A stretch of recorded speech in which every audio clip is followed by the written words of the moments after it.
कैसे हो दोस्तों आप सभी का मैं आपके channel the success point at the rate पे एक बार फिर से भारतीय अर्थव्यवस्था के महत्वपूर्ण प्रश्नों पर आपका स्वागत करता हूं। बहुत ही अच्छा सेगमेंट चल रहा है, बहुत अच्छी सीरीज चल रही है। उम्मीद करता हूं कि हर सेगमेंट की तरह, हर सेशन की तरह ये सेशन भी आपको पसंद आएगा। तो फटाफट से वीडियो को शेयर कर दीजिए, लाइक कर दीजिए। वीडियो आपको कैसी लगती है कमेंट में ज़रूर बताएँ और साथ ही प्रश्नों का उत्तर देने का ज़रूर प्रयास करें, क्योंकि जितना ज़्यादा आप प्रश्नों को लगाएंगे, जितना ज़्यादा आप उत्तर देने का प्रयास करेंगे दोस्तों, उतना आपके लिए अच्छा होगा। क्योंकि आप कम टाइम में ज़्यादा प्रश्नों को देख पाएंगे, ज़्यादा प्रश्नों को सॉल्व कर पाएंगे एग्ज़ाम में, वो ज़्यादा इम्पॉर्टेंट है। और जितना ज़्यादा आप एमसीक्यू क्वेश्चन को लगाएंगे दोस्तों, उतना आप ये जान पाएंगे कि किस तरह से प्रश्न पूछे जा सकते हैं और किस तरह से प्रश्न पूछे जाते हैं और कहाँ से प्रश्न पूछे जा सकते हैं।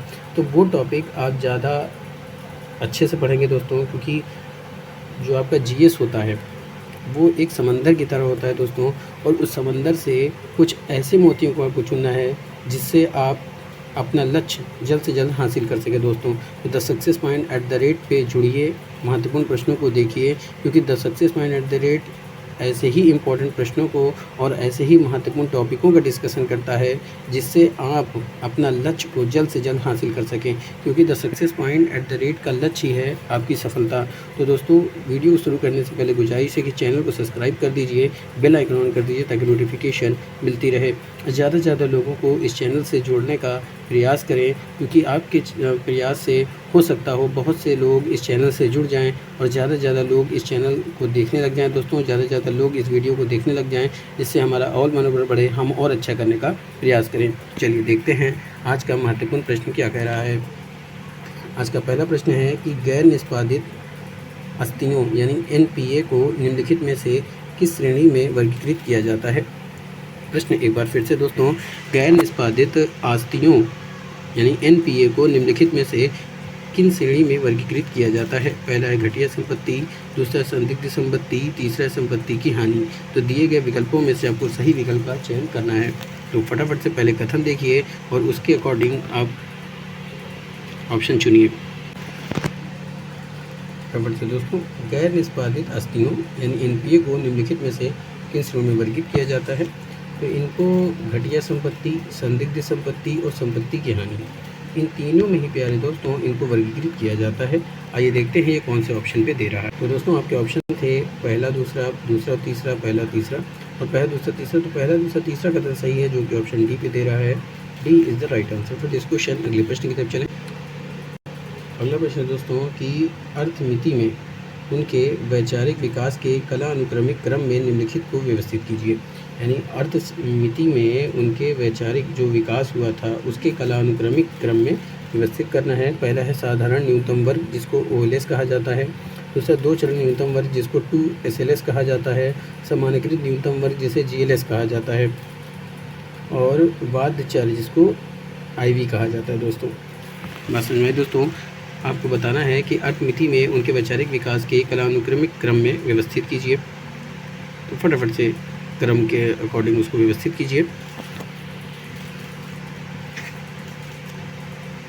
दोस्तों, अगर आप ऑनलाइन प्रश्नों को देखना चाहते हैं या किसी टॉपिक का अच्छे से डिस्कशन करना चाहते हैं किसी सब्जेक्ट का, तो आप प्ले लिस्ट में जा कर के हर सब्जेक्ट को अच्छे से अध्ययन कर सकते हैं। दोस्तों, हर सब्जेक्ट की अलग प्ले लिस्ट बनाई गई है। अर्थमिति में उनके वैचारिक विकास के कलानुक्रमिक क्रम में निम्नलिखित को व्यवस्थित करना था। तो आइए देखते हैं। तो पहला आता है प्यारे दोस्तों साधारण न्यूनतम वर्ग। उसके बाद जो आता है वो सामान्य न्यूनतम वर्ग आता है।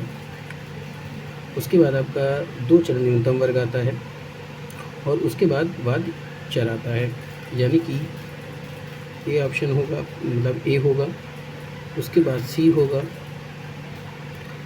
उसके बाद बी होगा और फिर डी होगा। आइए देखते हैं कौन से ऑप्शन पे दे रहा है। दोस्तों ACDB जो कौन से ऑप्शन पे दे रहा है दोस्तों।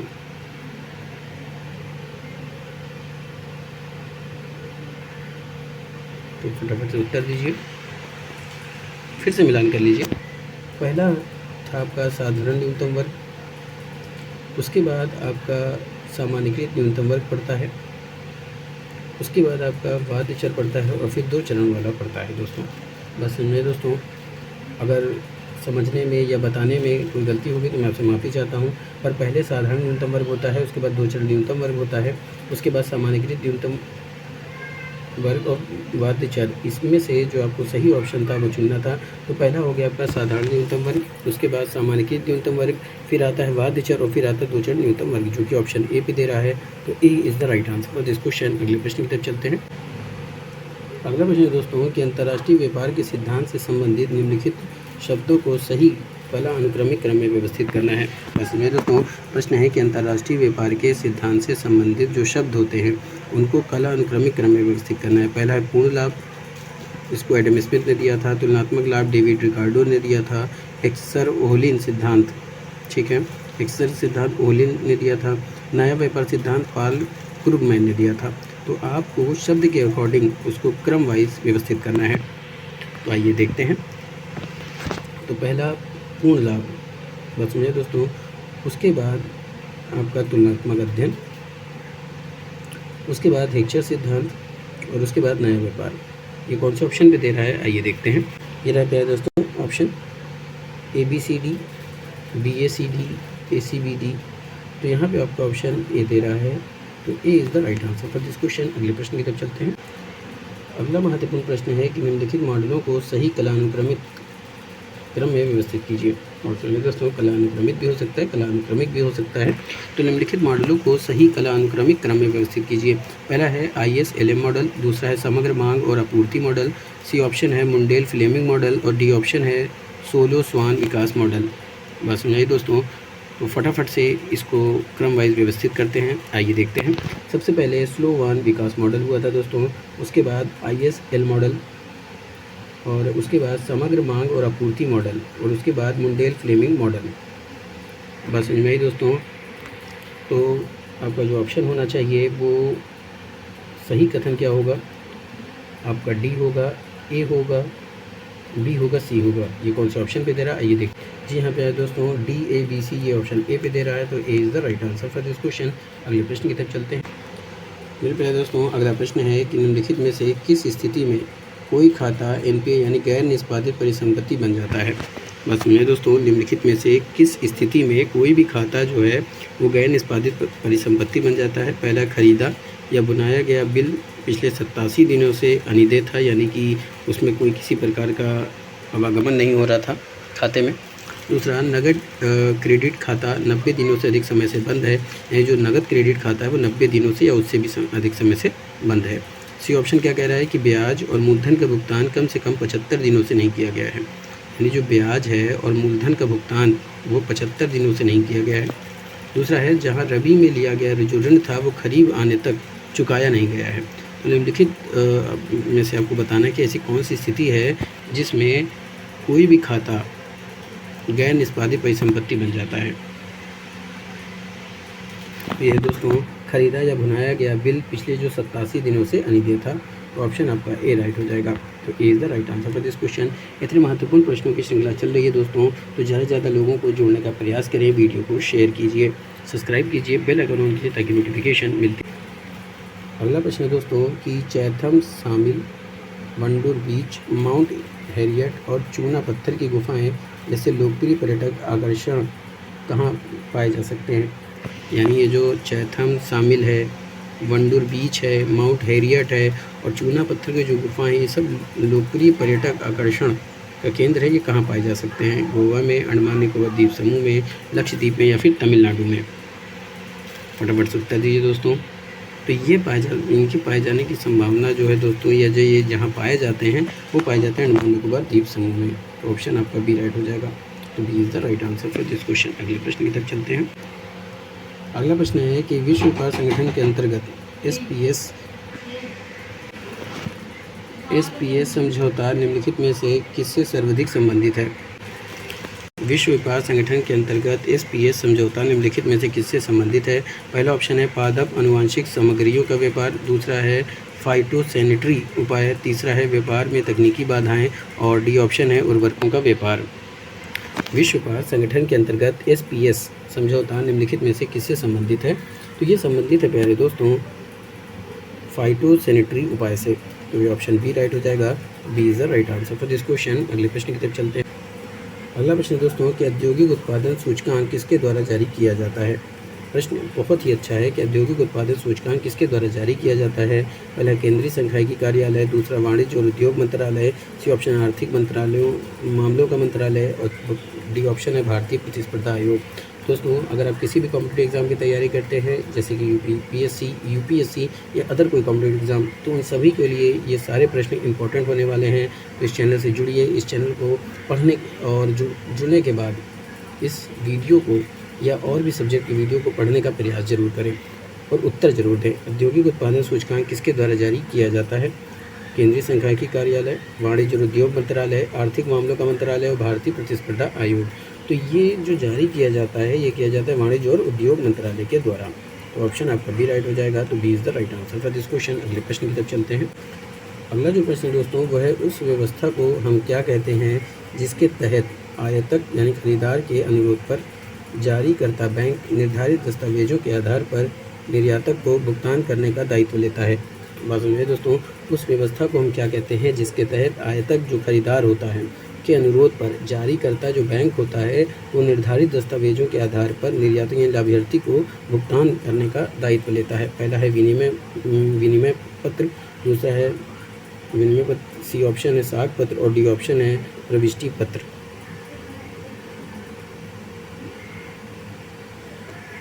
दोस्तों यहाँ पे दो ऑप्शन दे रहा है, एक को अविनय पत्र आप कर सकते हैं।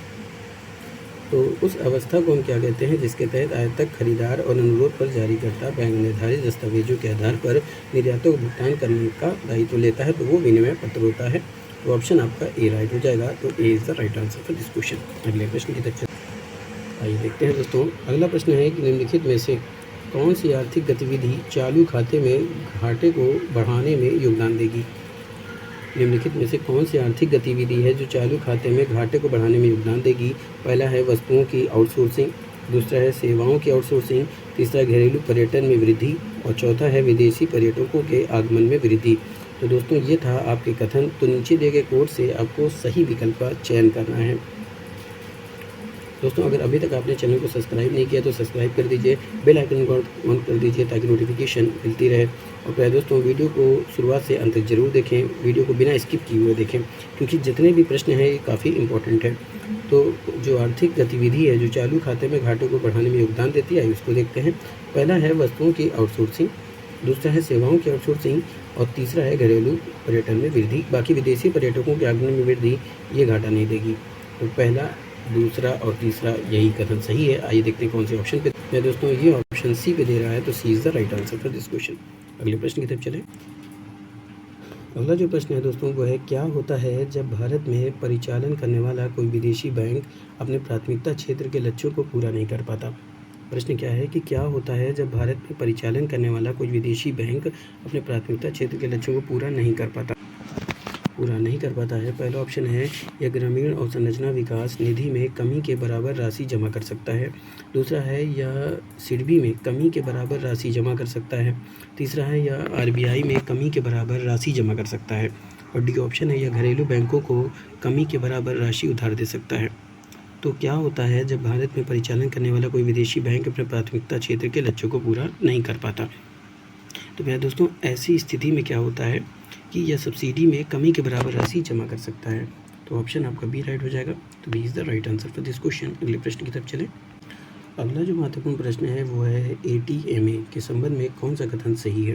पहला है एटीएमए राज्य स्तर पर प्रौद्योगिकी प्रसार के लिए जिम्मेदार होता है, दूसरा मुख्यमंत्री एटीएमए के अध्यक्ष होते हैं, सी ऑप्शन है यह किसानों को संगठित करने के लिए पीएसयू का उपयोग करता है और डी ऑप्शन क्या है कि इसका जो उद्देश्य होता है वो प्रौद्योगिकी प्रसार के लिए नई संस्थागत व्यवस्था का पायलट परीक्षण करना होता है।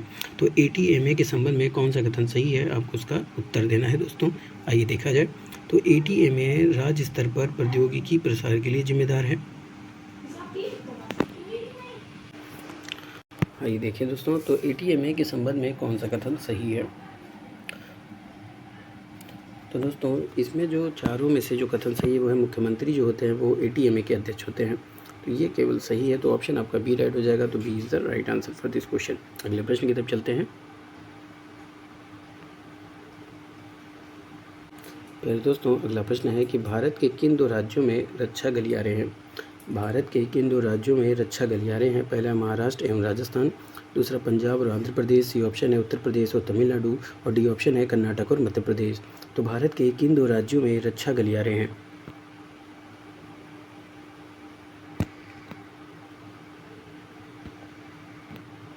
फटाफट से उत्तर देने का प्रयास करें दोस्तों। वीडियो आपको कैसी लगती है कमेंट में ज़रूर बताएं।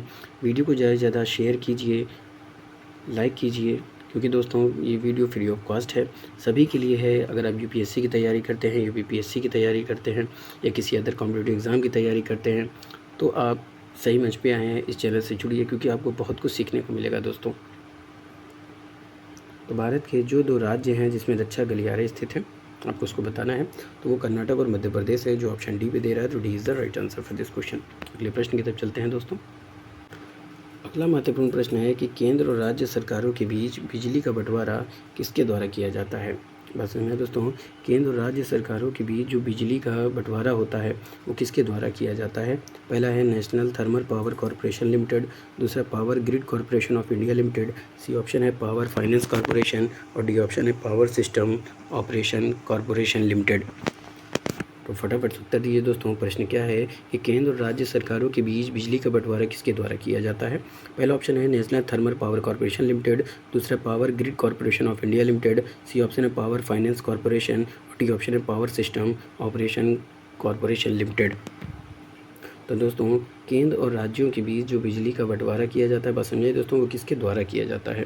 तो ये किया जाता है, जो केंद्र और सरकारों के बीच बिजली का जो बंटवारा होता है दोस्तों, वो पावर फाइनेंस कॉरपोरेशन के द्वारा किया जाता है।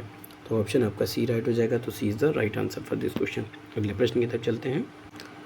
अगला प्रश्न है दोस्तों कि ईपीएफओ किस मंत्रालय के अंतर्गत आता है? पहला है वित्त मंत्रालय, दूसरा है गृह मंत्रालय, तीसरा है श्रम और रोजगार मंत्रालय, और डी ऑप्शन है उपरोक्त में से कोई नहीं। तो ईपीएफओ किस मंत्रालय के अंतर्गत आता है?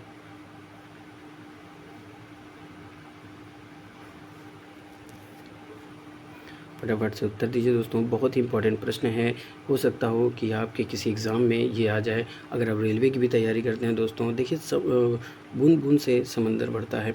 अगर आप समंदर की चाह रखते हैं तभी आप छोटी भी चीज़ों को पा पाएंगे दोस्तों। बड़ी चीज़ पाने के लिए तैयारी कीजिए तो आप छोटी चीज़ आपको ज़रूर मिलेगी। तो ईपीएफओ किस मंत्रालय के अंतर्गत आता है? तो ये आता है प्यारे दोस्तों गृह मंत्रालय के अंतर्गत। तो ऑप्शन आपका बी राइट हो जाएगा। तो B is the right answer for this question. अगले प्रश्न की तरफ चलते हैं। अगला प्रश्न दोस्तों कि रेल बंधु क्या है? पहला है रेलवे वेबसाइट, दूसरा है रेल सुधार, तीसरा है रेल चिकित्सा अधिकारी, और डी ऑप्शन है रेलवे पत्रिका। तो रेल बंधु क्या है, आपको इसका उत्तर देना है। बहुत ही अच्छा प्रश्न है दोस्तों। चैनल से जुड़िए, चैनल से जुड़कर हर सब्जेक्ट को बारीकी से पढ़ने की कोशिश कीजिए। एमसीक्यू क्वेश्चन को देखिए, वन लाइनर प्रश्नों को लगाइए, क्योंकि जिस तरह के प्रश्न आपके नज़रों से गुजरेंगे आप उतना ज़्यादा परिपक्व होंगे और आपका लक्ष्य जल्दी निर्धारित होगा और आप अपने लक्ष्य को जल्दी हासिल कर पाएंगे। दोस्तों, रेल बंधु क्या है? रेलवे वेबसाइट, रेल सुधार, रेल चिकित्सा अधिकारी और रेलवे पत्रिका। तो दोस्तों, जो रेल बंधु होता है वो रेल चिकित्सा अधिकारी होता है। तो ऑप्शन आपका सी राइट हो जाएगा। तो C is the right answer for this question. अगले प्रश्न की तरफ चलें। अगला प्रश्न दोस्तों कि भारत में सामाजिक रेखांकन प्रणाली को किन श्रेणियों में वर्गीकृत किया गया है? भारत में सामाजिक लेखांकन प्रणाली को किन श्रेणियों में वर्गीकृत किया गया है? पहला है आय, उत्पाद और व्यय, दूसरा है उद्यम, घर और सरकार, तीसरा ऑप्शन है संपत्ति, देनदारियां और ऋण की स्थिति, और डी ऑप्शन है सार्वजनिक क्षेत्र, निजी क्षेत्र और संयुक्त क्षेत्र। तो भारत में सामाजिक लेखांकन प्रणाली को किन श्रेणियों में वर्गीकृत किया गया है?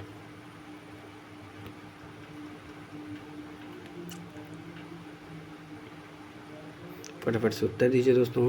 तो भारत में सामाजिक रेखांकन प्रणाली को जिन श्रेणियों में वर्गीकृत किया गया है वो है सार्वजनिक क्षेत्र, निजी क्षेत्र और संयुक्त क्षेत्र। तो ऑप्शन आपका डी राइट हो जाएगा। तो D is the right answer for this question. अगले प्रश्न की तरफ चलते हैं। अगला प्रश्न है कि शहरी विकास मंत्रालय के द्वारा शुरू की गई हरिडे योजना का उद्देश्य क्या है? बालिका शिक्षा, स्मार्ट शहरों का विकास, सी ऑप्शन है शहरी सीवेज उपचार, और डी ऑप्शन है विकास स्थलों का विकास। तो शहरी विकास मंत्रालय के द्वारा शुरू की गई हरिडे योजना का उद्देश्य क्या है? बस समझिए दोस्तों, प्रश्न क्या है कि शहरी विकास मंत्रालय के द्वारा शुरू की गई हरिडे योजना का उद्देश्य क्या है? तो दोस्तों, हरिडे योजना का जो उद्देश्य निर्धारित किया गया है वो संबंधित है बालिका शिक्षा से। तो ऑप्शन ए राइट हो जाएगा। तो A is the right answer for this question. अगले प्रश्न की तरफ चलते हैं। अगला जो प्रश्न है वो है निम्नलिखित में से कौन अमीरों की तुलना में गरीबों पर संसाधनों के सापेक्ष अधिक बोझ डालता है? बस में दोस्तों, निम्नलिखित में से कौन अमीरों की तुलना में गरीबों पर अधिक बोझ डालता है? पहला प्रगतिशील कर, दूसरा प्रतिगामी कर, और सी ऑप्शन है एक मुश्त कर, और डी ऑप्शन है अनुपातिक कर। यानी इसमें से कौन सा ऐसा कर है जो अमीरों की तुलना में गरीबों पर अधिक बोझ डालता है? तो फटाफट से उत्तर दीजिए दोस्तों, क्योंकि इतने महत्वपूर्ण प्रश्न आपको सिर्फ the success point at the rate पर ही मिल सकता है। तो the success point at the rate से जुड़िए, चैनल को सब्सक्राइब कीजिए, बेल आइकन ऑन कीजिए ताकि नोटिफिकेशन मिलती रहे। वीडियो को शेयर करते रहिए, लाइक कीजिए। वीडियो आपको कैसी लगती है कमेंट में ज़रूर बताएं, और साथ ही प्रश्नों का उत्तर देने का ज़रूर प्रयास करें। कॉपी पेन लेके बैठें और प्रश्नों का उत्तर मिलाएँ कि आप कितने सही प्रश्नों का उत्तर दे पाते हैं। तो निम्नलिखित में से जो अमीरों की तुलना में गरीबों पर अधिक बोझ डालता है वो कौन सा कर है? तो वो है प्यारे दोस्तों प्रतिगामी कर। तो ऑप्शन आपका भी राइट हो जाएगा। B is the right answer for this question. अगले प्रश्न की तरफ चलते हैं। अगला प्रश्न की जो सीरीज़ है दोस्तों, ये सब प्रश्नों की जो सीरीज़ चल रही है वो आपकी यूपीएससी यूपीपीएससी के लिए काफ़ी इंपॉर्टेंट है। यहाँ तक कि जो आपका आरओआर यानी समीक्षा अधिकारी, सहायक समीक्षा अधिकारी का जो पेपर होना है उन सभी के लिए भी ये इंपॉर्टेंट है। अगला प्रश्न दोस्तों कि निम्नलिखित में से किसका प्रयोग बहुत अधिक धन के पीछे बहुत कम सामान की स्थिति के लिए किया जाता है?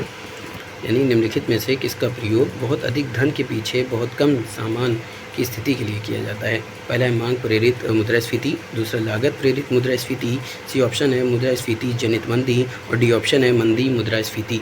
तो इसका फटाफट से उत्तर दीजिए कि निम्नलिखित में से किसका प्रयोग बहुत अधिक धन के पीछे बहुत कम सामान की स्थिति के लिए किया जाता है?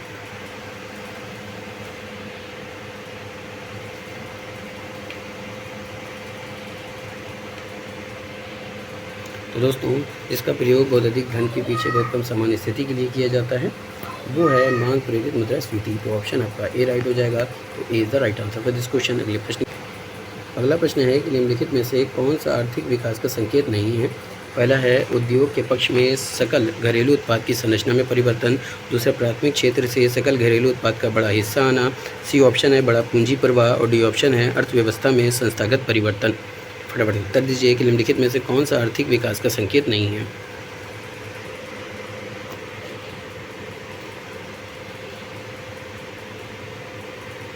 आइए देखते हैं दोस्तों।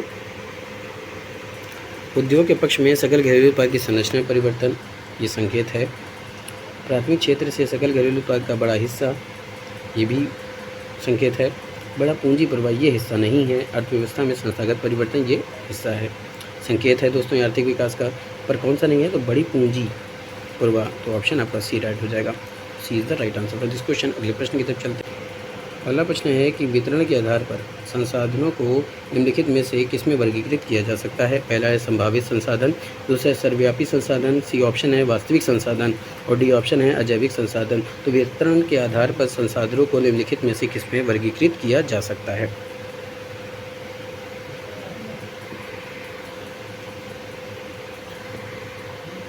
दोस्तों वितरण के आधार पर संसाधनों को जिसमें वर्गीकृत किया जा सकता है वो है सर्वव्यापी संसाधन। तो ऑप्शन बी राइट हो जाएगा। तो B is the right answer for this question. अगले प्रश्न की तरफ चलते हैं। अगला प्रश्न है कि आर्थिक दक्षता के लिए निम्नलिखित में से कौन सा सही है? पहला है किसी अर्थव्यवस्था में आर्थिक गतिविधि में वृद्धि, दूसरा वस्तुओं और सेवाओं के उत्पादन को अधिकतम करने के लिए संसाधनों का उपयोग, सी ऑप्शन है निष्पक्ष और न्यायसंगत तरीके से आर्थिक संसाधनों का वितरण, डी ऑप्शन है वस्तुओं के अधिकतम उत्पादन के लिए संसाधनों का अधिकतम उपयोग। तो आर्थिक दक्षता के लिए निम्नलिखित में से कौन सा सही है? आपको इसका उत्तर देना है। दोस्तों अगर इन सभी कथनों की बात की जाए तो आर्थिक दक्षता के लिए जो इम्पोर्टेंट होता है, जो सही होता है, वो होता है वस्तुओं और सेवाओं के उत्पादन को अधिकतम करने के लिए संसाधनों का उपयोग। तो ऑप्शन आपका बी राइट हो जाएगा। B is the right answer for this question. अगले प्रश्न की तरफ चलें। अगला प्रश्न है कि निम्नलिखित में से किसे स्थानांतरण भुगतान माना जाता है? पहला है कॉलेज फीस, दूसरा है बैंक ऋण, सी ऑप्शन है कर्मचारियों का बोनस, और डी ऑप्शन है सरकार द्वारा बेरोजगारी भत्ता। तो निम्नलिखित में से किसे स्थानांतरण भुगतान माना जाता है?